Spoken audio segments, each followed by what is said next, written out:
Hey guys, I'm Daniel Norton. I'm here in my studio with Ashley, and we're going to do some beauty shots today. So I thought, as I was setting this up, that I would kind of walk through the process. There's kind of two schools of thought on this beauty photography. You see a lot of people talking about just very simple beauty photography using one light. In fact, I've done videos like that. So I thought what we would do is, as kind of a point of comparison, is I'm going to do a single light beauty setup first, and then I will make the changes that I think that you probably would want to make, or that I definitely would make if I was doing this for an actual campaign versus just doing a test shoot or just trying to create an interesting image. So I've basically got my Profoto B1X here. It is in the Profoto Beauty dish, the white one versus the silver. And I've got it aimed at Ashley right now, and we're just going to take a test shot to see what that looks like. I'm in Capture 1. I've got the 85mm lens on here, f11 at 250. That is the proper exposure so that none of the ambient light in the space affects my shot. So I am in TTL to get my first shot. You could also use a meter to do this. And let's take a look. Okay, so that's actually a pretty decent exposure. Looks good on the skin. I tend to like, especially in beauty, to keep my stuff a little bit on the hot side. So I think I'm gonna switch to manual now because this is what I like to do in Profoto. And I'm just gonna give myself maybe 2 more tenths of light. Okay. Now, the camera said that was out of focus. Let's see if it's true. No, it's in focus. Okay, so now when you're doing beauty, you wanna always make sure you're in focus. So I'm gonna move the eyeball over there. That looks pretty good. That's good skin tone. It's a bit shadowy, which you may or may not like depending on the project you're doing. I'm gonna try to fill it in a bit. I like to have a little bit of fill because I think this is much more of a natural look. She's got natural makeup on, she's wearing natural clothes. She just isn't like as opposed to unnatural clothes. Some people wear unnatural clothes and you don't know what to do. You know, if we were doing some kind of like funky, weird, spaceship makeup or something, maybe I'd want to keep dark shadows, but I think for this. So this is the classic Brooklyn reflector. I'm gonna start with the silver side because I think I want to add a little bit. Like I said, I like to keep my beauty stuff a little punchy. So, that should be good. So remember, the beauty dish is tipped down like this so I get enough light bouncing up and going into her face. Because I am using one light, I'm not using a grid or anything on the beauty dish so I can get a little bit of light to the background because the background otherwise would be black. Good. You are right at the closest focusing point for me. So I'm going to spin the camera. I'm backing up a tiny bit. Good. Nice. Wow. That's very glamorous, Ashley. All right, that's a little bit more than I wanted, I think. It's nice. Actually, I'm gonna try something. I'm just gonna lower the exposure a tiny bit. I think it's gonna be too much, but let's just see. No, there you go. It was just overexposed. Okay. But you are definitely getting this. So depending on our idea here to shoot, right? You see right here, that's a bit of a shadow coming up from the reflector. We get this kind of interesting shadow pattern. So, because it's giving us almost maximum kickback. So I think it's a smidge bright. Actually, you get a little shadow coming up from her little chin thing, which is cute. I don't really want that. It's a smidge too much for me. So what I'm gonna do is I'm just going to simply move this slightly back so I get less on her. Now it should just get a little bit on there. Let's see if that does what we want. When you're working with a reflector, this is pretty much your options, right? We've got the reflector. We're going to try to just get it in the best position possible and kick it back in. Yeah, there we go. We still get that little bit of shadow, but I think it's a lot more manageable. So I backed it up a tiny bit. It's filled in. It looks nice. It's like punchy and stark. Try like projecting towards me with your chin so you're not lost in your hair. There we go. Lost in hair.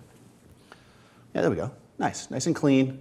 Again, I like to keep it right at the point of almost overexposure in my highlights, but I just check to make sure I do have detail there. This is one advantage of shooting tethered. The reason I do that is because your shadows are where the noise is. So if I'm gonna err, I'd rather be on the bright side as long as I don't lose detail. But just because, I'll do one more. I'm liking it. Now I like this. Just though to show you the difference, let's switch this to white.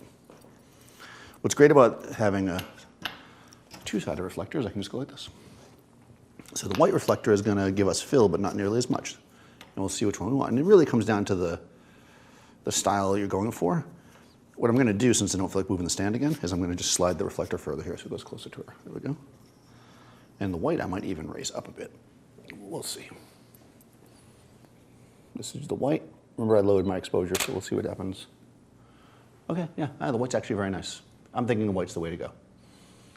Yeah, because it's got that naturalistic, like kind of cute, you know, do they still have Self magazine? I haven't, yeah, Self, like it's very pretty, right? So we like that. Awesome. So that's a nice clean beauty shot, right? The background's gray because we're not putting any light on it because I only have one light.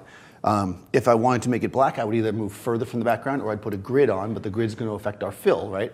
So I'm somewhat having to work around the fact that I'm only using one light source, right? So if I added a grid to this light, I couldn't use my reflector because the reflector wouldn't be bouncing back any light, at least not the white one, at this distance. And my background would be black, right? So if I want the gray background, but let's say, you know, whatever, you know, you're making compromises. So by using more equipment and taking the time to really set it up, you're going to have total control. And that's what hopefully we're going to show you in the next setup. Okay, so I've set up some more lights to give me a lot more control. If you remember in the first setup, I was kind of restricted. I had kind of a grayish background because of the way the beauty dish was angled, and I kind of had to keep it in that spot. So I decided to set a light back here. I just have a Profoto A1. It's just shooting against my white wall because I want to get a white background. But by using a flash, I'm going to be able to control it all the ways from bright white, all the ways down to, well, if I turn it off, black, basically, and anywhere in between. So by using a light source, I have more control. I also want to do like a separation type light, and I find the simplest way to do that is to have two kind of matching lights from the back. So I've got two strip banks here. You can also hang a single light in the center if you have booms and stuff for that, but I find this to be much, much better, though I do have them in the same group so that I keep them at the same power for the most part. Okay, and then the other major change I made here was I switched out from using the reflector fill in the front to using a softbox. So now I have control over the exact exposure. We were going back and forth with the silver versus the white for the amount of exposure. Now I'm going to be able to dial that in exactly where I want it. And the one other thing I changed, which you probably can't really see that well, is I added the grid to the beauty dish. Grids are great because they add contrast and control, right? I couldn't use the grid before because if I did, I wouldn't have been able to bounce up the light as well on the reflector, and my background would have gone black. So let me show you what it looks like with just that light. So I've got that in my A group. Is it on? Let's do a test. So A, turn that guy on. There we go. All right. So because I have 4 different groups going on here, and the TTL controller just has the 3 for fine control, I switched to my non-TTL controller. And what I'm going to do is just use a meter. Easy enough, right? It's my Sekonic light meter. Boop. I'm going to try to get F8. Okay, that's about 5, 6.5, so I'm just going to raise it up. Actually, I'm going to go up a full stop because like I said, I like to keep stuff a little on the hotter side for beauty. Yeah, it's reading at 8.2. So let's see what that looks like. This is, again, just the beauty dish with the grid. F8, here we go. All right, so we can see it's a bit on the hot side, like I said, I like it. And we can see the contrast, right? A lot of contrast, a lot of detail, you know, really, really dark shadows. And as I said, the background is black. It's black because with the grid, no light's getting back there. Now, I want to fill that shadow in. I've got this softbox here. This is the Schmier softbox. It's in my B group, so I'm going to go to my group B. I'm going to turn that guy on.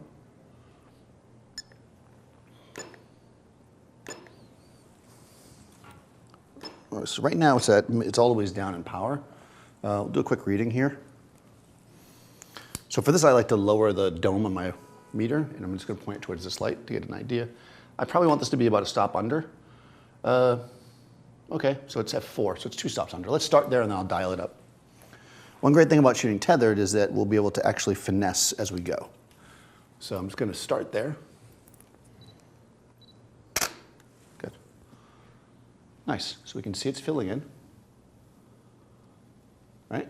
Let's get a little more going. So that wasn't enough. So let's go.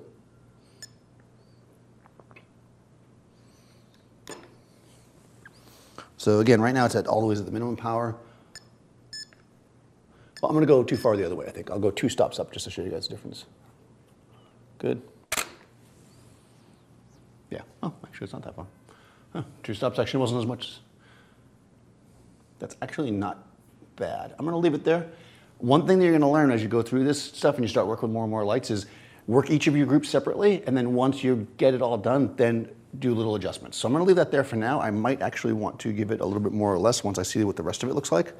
Because once we change even just the background to being brighter, like everything will look different even if it's not. So next I wanna get the hair. That's in my C group. I'm gonna switch to C group, turn that on, okay. Again, this is a Profoto B2 setup back there. Getting 5.6. Again, I wanna probably match my exposure. Yeah, f8. So let's see what we get there.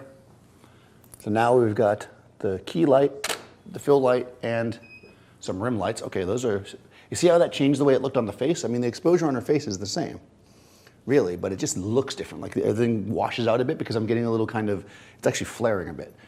Because I think it's too bright. We don't want, this isn't a Marvel, movie poster for Firestar.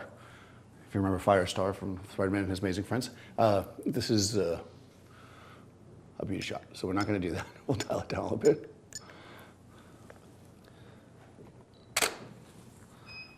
There we go. That reduces the flare. It's still a bit bright, but I might want it to be a little bit bright because my background's going white. So let me just see what the background looks like first. I'm gonna leave that there for now. I'm gonna now turn on my background light, which is in group D. And that's the A1 back there. And again, I'm not gonna walk back there to meter it, I'm just gonna take a shot. Because I just want it to go white, so I'm not really, oh, okay, that's not bad. It's not quite white back there. I think I'll give it a tiny bit more. Giving it 3/10 of a stop more. But now I can definitely see that the whole thing looks overexposed a smidge because I'm getting all that kickback, I think, from the background lights, from the backlights, I should say, which is in the C group. So let me get one shot here first. Okay, yeah, I'm gonna wanna lower my C lights a bit. Cool, yeah, that looks good. So now, yeah, it's nice and sharp. I'm not getting that kind of micro flare. We're not getting any weird shadows from the underneath.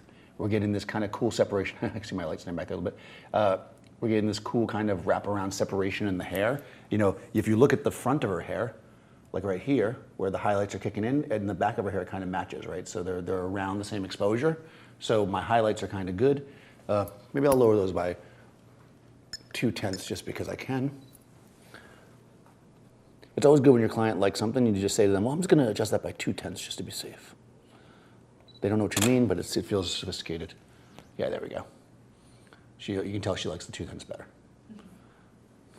Okay, so let's just shoot a few like that.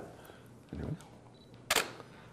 So let's see, I'm changing my focus spot to be on her eye. I mean, I'm shooting at f8, so I got a decent amount of focus, but I do get this question a bit. I always kind of, I've got the back button focus on, and I generally focus between each shot.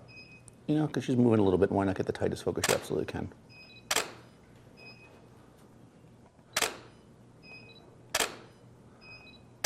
Good, good. So we can see even as she moves around, we have a lot of options. Nice, clean light on her face. Eyes are nice and bright. She has some shadow, some highlight. It shapes her face nicely. Just come straight on for the last one. Just like look right at me, project your chin. There we go, just like that. A little mugshot action. There we go. You see the light's nice and even. You can definitely see how the beauty dish with the grid is helping bring that contrast into like her cheekbones and stuff, creating a really cool kind of beauty shot. So, yeah, you can get a nice beauty shot, right, with one light. And actually, there's a certain look to that really works. And I think that there's something to be said for using a single light, or even two lights. I kind of went extremes here. But when you're actually hired to do an actual beauty project, a lot of times you want to go overboard in a sense with the number of lights. So sometimes when I'm renting lights, I'm like, I need 7 lights. They're kind of looking at me like, oh. But you know what? Having those extra lights are going to allow you to tweak it. You know, really, I could have even added one more light to the background if I wanted to make it a little bit less draw of power on my head so I could shoot faster. If it was an actual job, I probably would have done that. But overall, this gives me more control. And I think control is why we light. So I will put Ashley's information into the description so you guys can follow her on the various socials. Follow me, Daniel Norton Photographer, and I'll see you next time on set.